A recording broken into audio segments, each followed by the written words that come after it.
Friends, welcome to my channel. আশা করি সবাই খুব ভালো আছেন।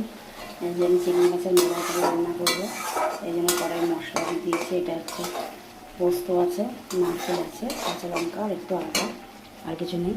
এই চিংড়ি মাছটা হালকা করে ভেজে রেখে দিয়েছি, এটা 5 মিনিট রান্না করবো।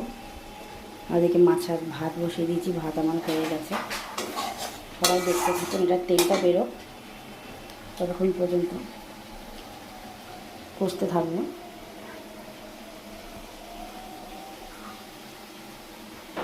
এরকম তেল বেরিয়ে গেছে,